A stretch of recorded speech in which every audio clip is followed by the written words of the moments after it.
Welcome, everyone. Today I have Kellie Tollifson with us, and she is the National Director of Rental Expansion and Global Team Strategy at RHOME, which is a rental and home property management firm with 43 years in the business. Kellie also built, managed, and sold her own business between 1996 and 2021. She also has 7 years within the National Association of Residential Property Managers, or she served as president as well. So between all those things, you have some really deep experience in what we're going to talk about today, Kellie. So welcome and thanks for joining. Thank you, Adrienne. It's such a pleasure to be here and to get to talk to you today.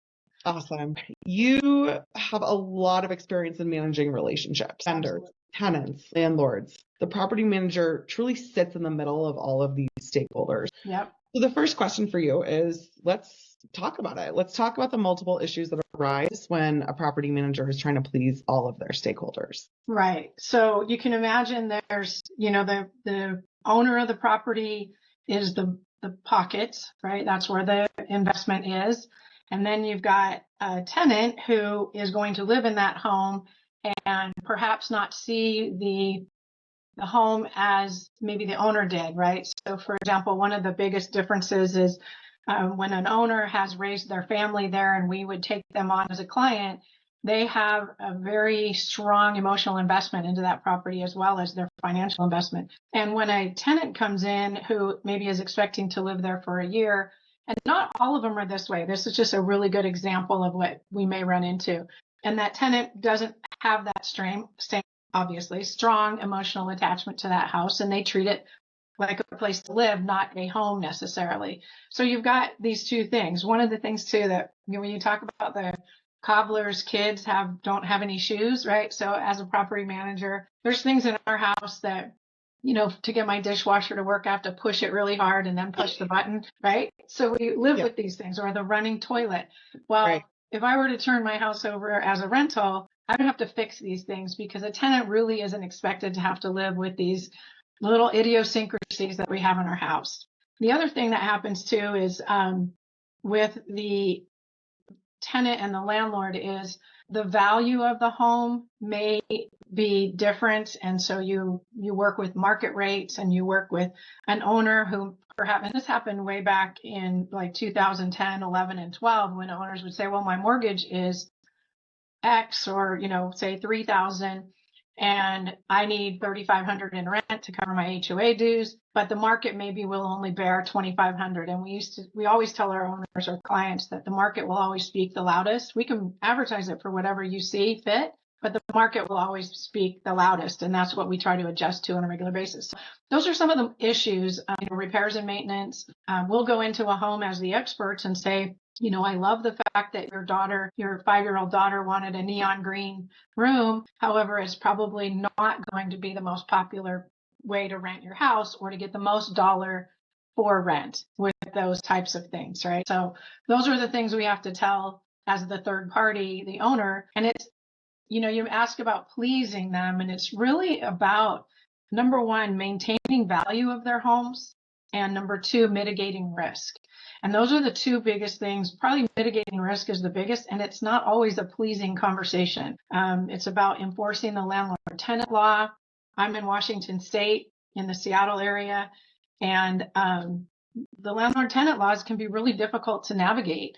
It's a benefit for third-party managers because the tenant base can be very well educated and very well supported, which is great. They should have representation and they should know the landlord-tenant law. However, if you don't know how to navigate it, you're really opening yourself up for a lot of liability. And that's really what a third-party manager should be doing, is mitigating risk and telling you the things as an owner that you may not want to hear. And same on the tenant side. When T-Score Properties, the company that my husband and I built and sold in 2021, and I recommend this as a best practice, if there's a tenant booklet or a tenant educational piece, you include that with the leasing documents, because you really want your tenants to be knowledgeable. You don't want to have to argue and have miscommunications and so on.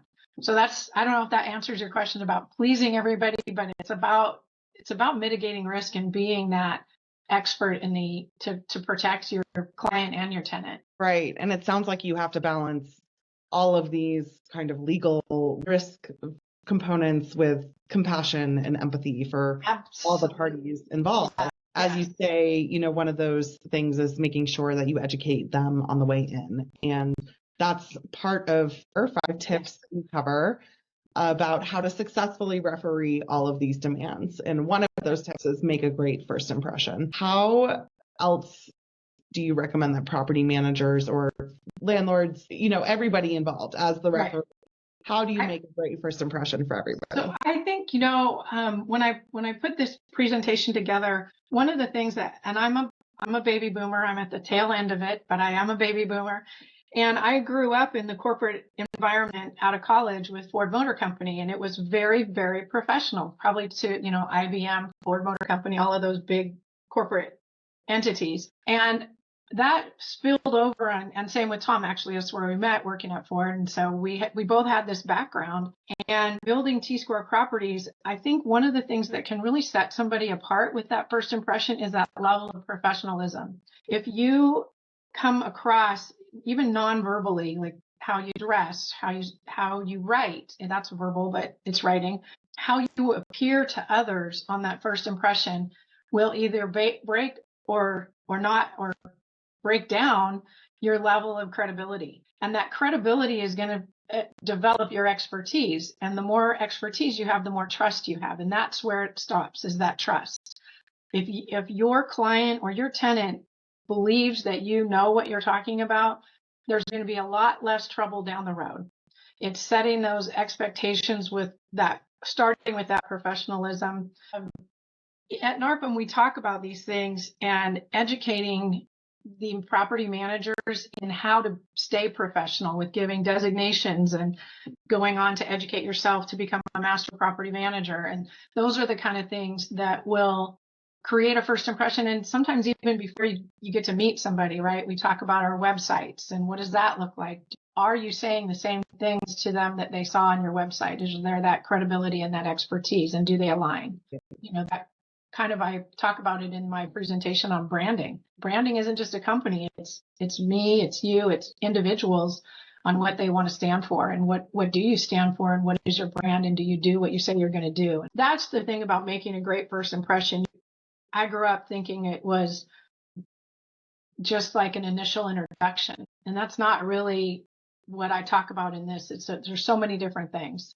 You're starting a relationship, really. Absolutely. And it has to start with trust, especially on all sides, even with the vendors that you're working with, that are working in the home for you or on your behalf, or help supporting your back end of what you're doing as a manager. The trust with your tenants, that they know you have their best interest, and it may not be what they want to hear. Like I said, it's not always pleasing to know some of the landlord-tenant laws, but you have to know them.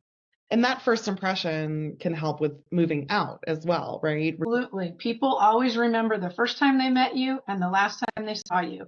Everything in between is less impact. The impact that you have when they first meet you is going to be huge, and your last touch point is going to be huge. What you do in between is definitely important, but that first initial interaction, for example, with your leasing people or with your property manager after they've leased, do they have somebody they can go to and feel that they're an advocate for them and not an adversary? And then two, setting those expectations. It's all about that. That first impression is important, but what is expected at move out?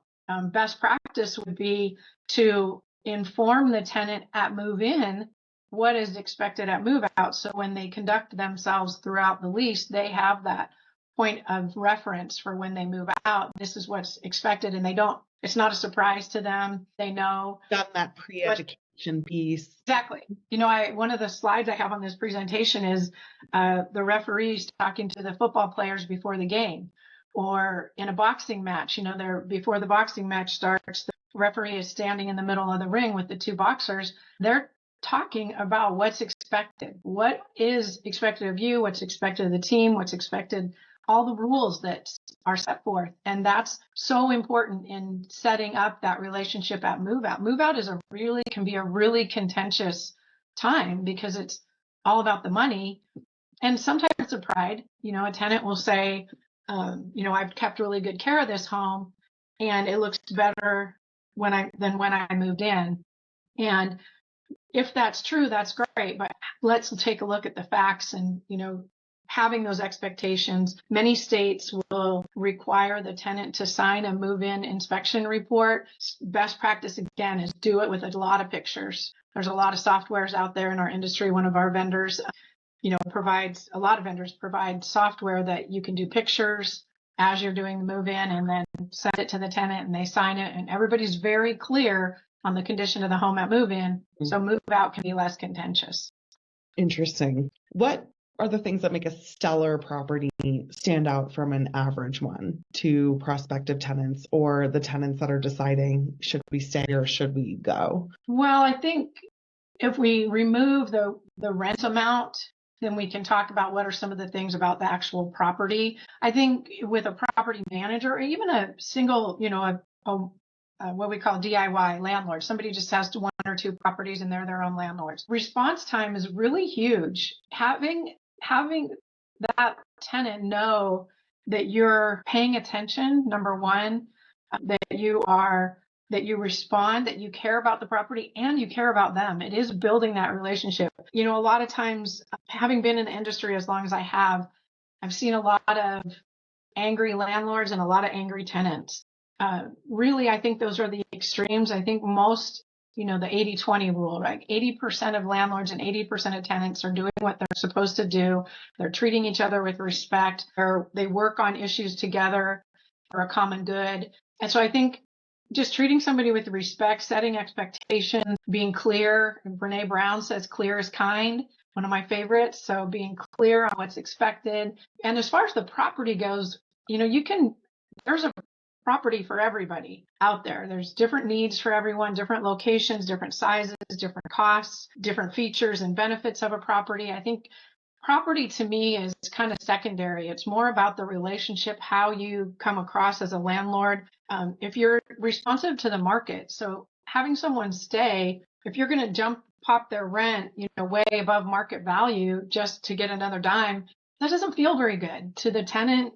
And, maybe you talk about it with them and say, this is what's going on with me. How can we work together? For example, I know like a lot of HOA dues are being raised throughout the country for different various reasons. Your property taxes are going up. Utility costs are going up. If you include that in the rent, all of those things are insurance. So if you have candid, frank conversations with the tenants, they would understand it. They may not like it, but they would understand why you're doing it. It's just you're not just sticking it to them to get more rent, that there's more cost involved. And then you have to really weigh the fact, is it marketable that way? Can I still compete in the marketplace if I raise it this much? Maybe the popular belief is that the landlord makes all the money. It's a very expensive endeavor. There's not always a positive cash flow, depending on what everybody's different situations are.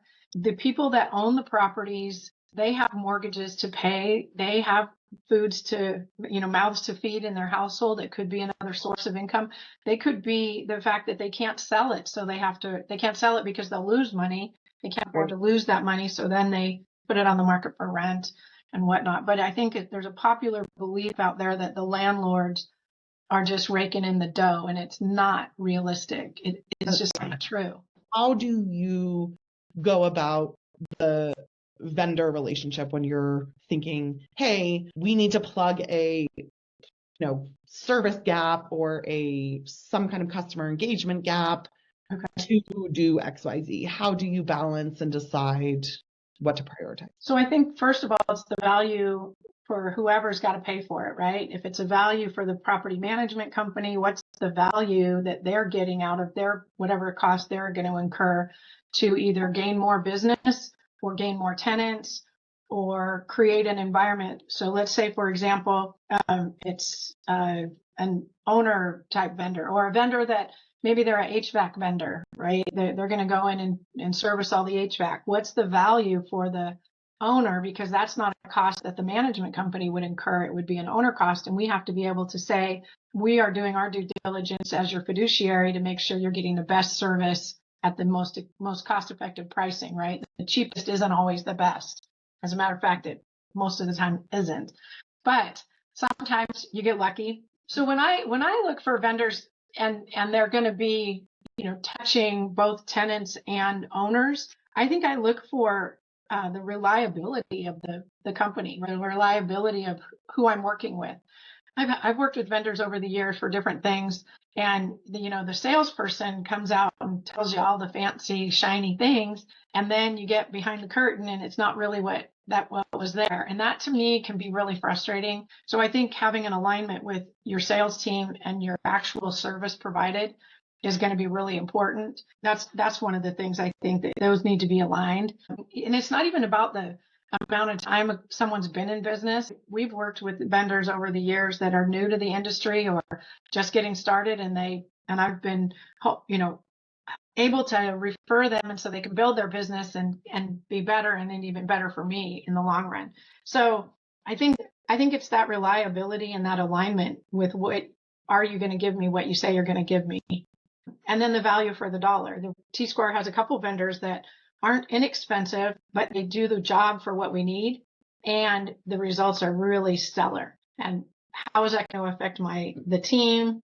Are they going to have to cover the gaps, or are they going to have more time to do other things with their expertise than the dollar person doing the nickel job kind of thing? And if you don't have to follow behind them and fix it. Yes, absolutely. I call that doing the job twice. Let's do it. So yeah, last question for you, Kellie. What do you think property managers should be aware of or taking into consideration for 2024? There's a lot of changes going on in the legislation. And I think to be an effective, knowledgeable property manager, you need to be aware of it. I'm not necessarily, so I see both sides of the fence. When there's legislation coming through that makes it more difficult to be a landlord, that's a great opportunity for a third-party management company. Great opportunity. Because someone like yourself might say, this is just too complicated, but I'm not going to get rid of my rental property. It's now worth the value for me to pay a third-party company to do it. But I think it's really important to stay on top of it. And again, it depends on where you are. There's definitely states out there that are very tenant-friendly and states that are very landlord-friendly. So just staying on top of that is going to make a difference. I think, too, is, finding the fun in it. It can be a really strong burnout industry. The relationship between a tenant and a landlord can be naturally adversarial. And if you don't find the fun in it, and if you don't think of yourself like I did in this talk as a referee, you're just going to get sucked into the game. And really, when a tenant disputes their security deposit and says, no, I left it cleaner, it really has nothing to do with you and the success of your business.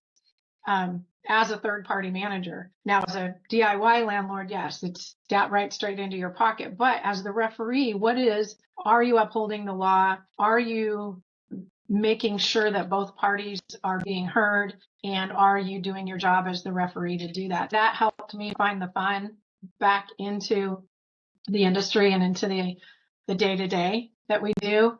People are fun. Sometimes they're difficult, sometimes they're just easy, but people are super fun to work with, and knowing what we're doing and being the experts makes a difference, and just having fun at it. It's such a fun industry. Kellie, thank you so much. This was such a wonderful chat. Is there anything else you want to share with our audience before we wrap up? No, I can't. I think we've covered a lot. Yeah. Well, thank you. And we'll see you out there. Okay. Thank you.